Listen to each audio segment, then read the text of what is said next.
Okay, ladies, let's get this show on the road. All right. Good Sunday morning. You're listening to Access Houston. I'm your host, KG Smooth. Welcoming in the studio. It's a lot of black girl magic in here. I'm really blessed to be among such queens. The director from the City of Houston's office. Business opportunity in our Houston Public Library, along with our sponsor, Capital One Bank, has been facilitating for the past 4 years. We're in our 5th year, so this is our 5th annual Lift Off Houston Business Plan Competition. It's a startup business plan competition, and what our hopes to do is to really encourage Houstonians that have been thinking about starting a business to help them, to facilitate that process. And so we're really excited about Capital One coming to the table once again to provide $30,000 in grand prizes. Whoa. And so that will be divided up in 3 prizes. And so that's 3 $10,000 prizes for companies that have products like Camellia Alise's company that you'll learn about later, as well as services, so companies that provide services, whether it could be a food truck or just a variety of services, and innovation for that techie person that's out there. And so we really want to make sure we reach out to the community and they know that this opportunity exists and so that they should participate.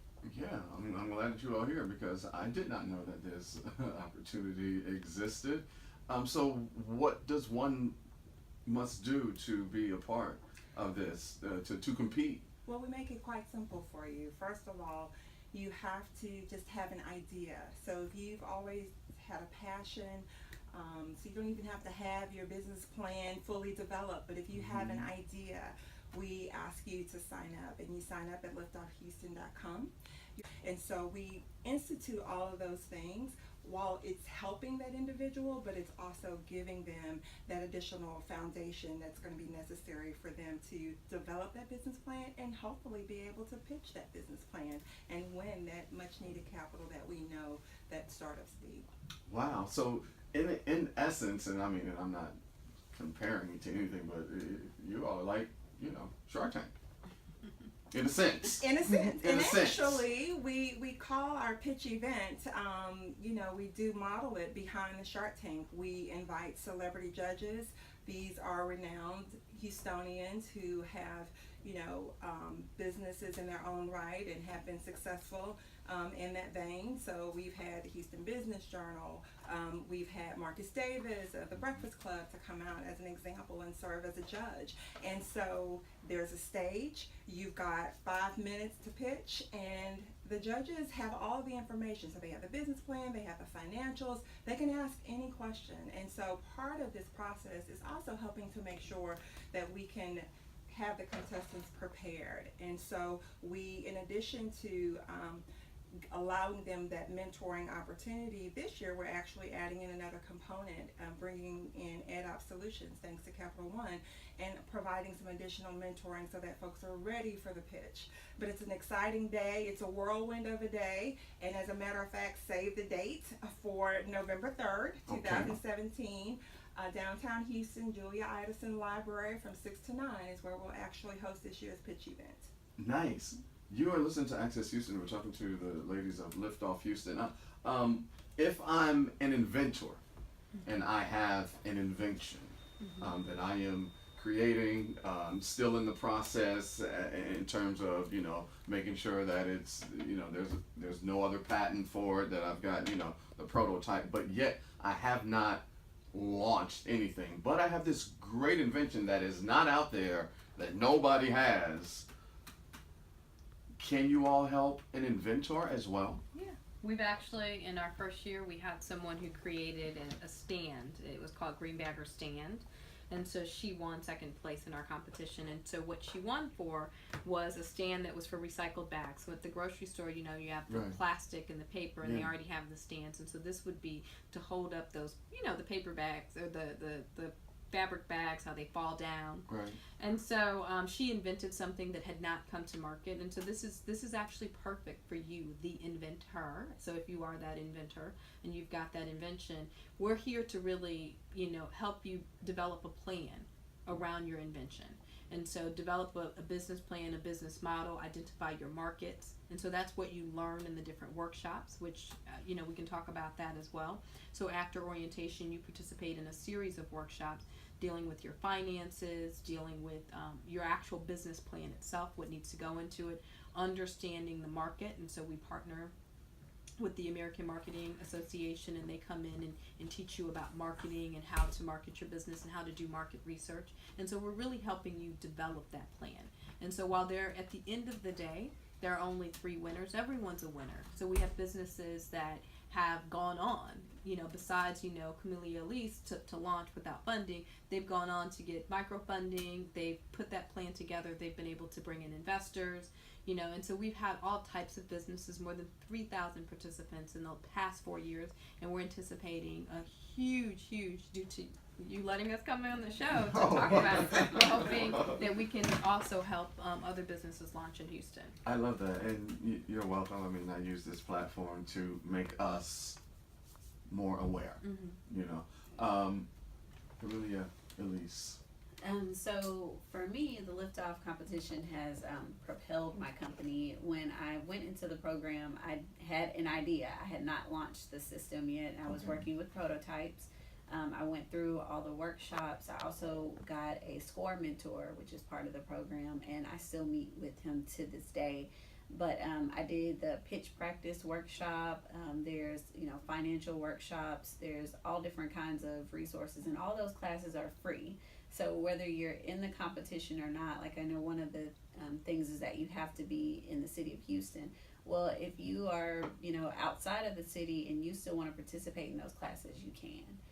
But for me, I did the workshops, I did the pitch practice, my business plan got selected, so I pitched amongst a few other people in my category, I won, and then it propelled me. I was able to take that money and do some marketing. I was able to take it and do some of my manufacturing, research and development, so it's just kind of helped to my company in a way that I couldn't have even imagined. So we're growing very quickly. Yeah, Lindsay, can we talk about your company and the products that you provide?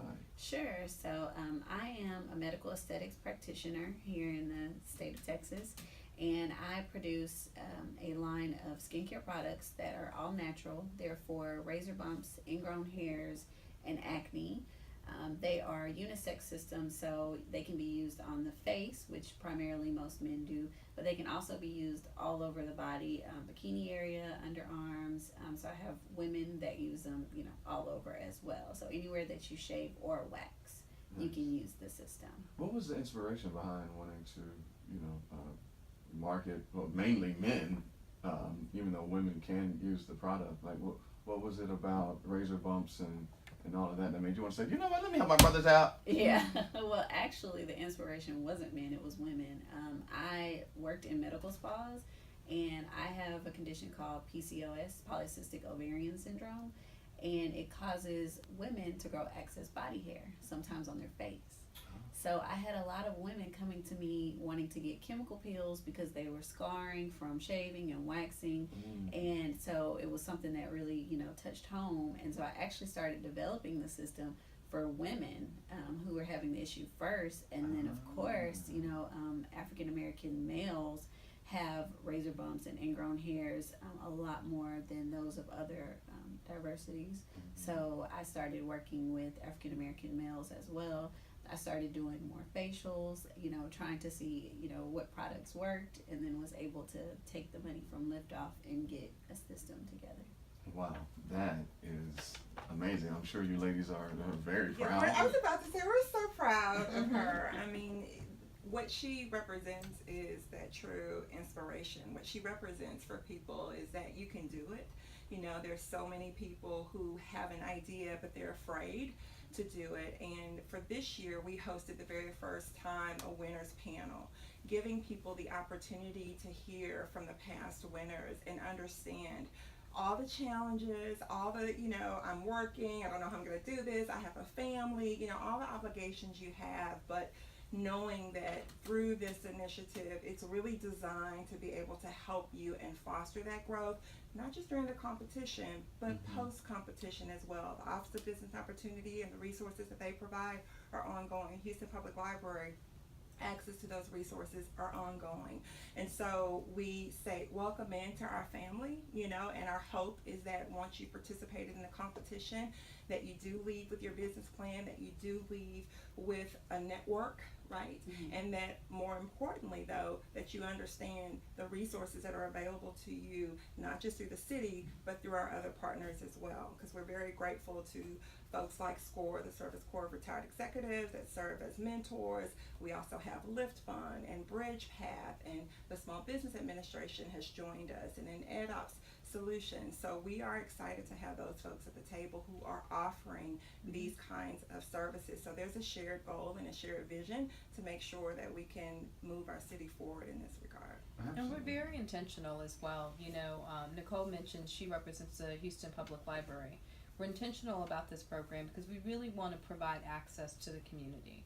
And so we're in Houston Public Libraries throughout the city. We're offering workshops in the evenings and on the weekend so that folks can really, really the folks that really need to propel their dream, that they're able to access those resources. As you all are talking, and I hate that my brain does this, but what comes to my mind is Jay-Z's new song, The Story of OJ, where in the third verse he says, "My only hope is financial freedom." And you know, because he talks about it, you know, he says, you know, what's more important than throwing money in the strip club? Right. Credit. You want to know why all the Jewish people own most of the things in America? That's how they did it. Financial freedom, my only hope. Like, so that whole verse going in, and for you all to have this opportunity for inventors and up and coming business owners and entrepreneurs is amazing, and I applaud you for And that. I would just say it also opens up a network for you in different ways, because whether you win or not, there are all these people who have ideas, who are trying to start new businesses that meet each other and start working together. And I've actually started collaborating with the other two winners as well. Nice. It's not a thing where you win and everybody goes their separate ways. We've all continued to work together. I mean, let's just be honest. This is the honesty hour. I mean, and I hate to get all radical and you know, pro-black, but that's what I am. That is what we need, Lindsay. Right. That is exactly what we need. We are the only group of individuals, and I'm talking about black folks, who who don't support everything else. When I go over to Chinatown here in Houston, and I went into that bank one time, that Chinese bank that sits there on I think it might be Bel Air. You know what I heard? I heard the sound of money. Everywhere, yeah. That's what I heard. Everywhere. I heard the sound of money.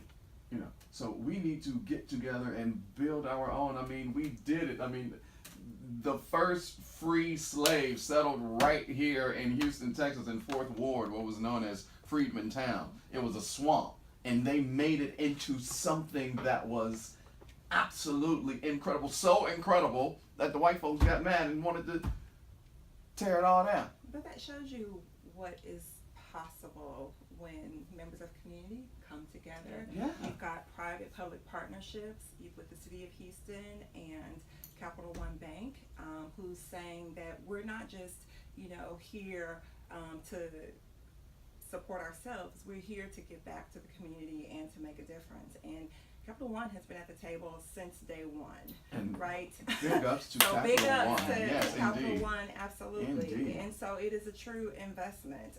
This is a part of their efforts, investing for good. And we see the example with Lindsay and the work that she's doing, as well as the other 2016 winners. You've got Kylie Summers with Spend It, and you've got Jennifer Ty, and her product is Awesome Bites. And so, again, I can't re-emphasize enough the importance of community, about collaboration and partnership, but also that these services are free.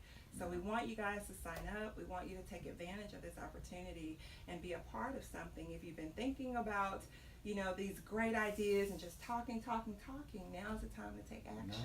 And do it. So Applications. what is the deadline and the website again? So the deadline is July 16th at 11 p.m.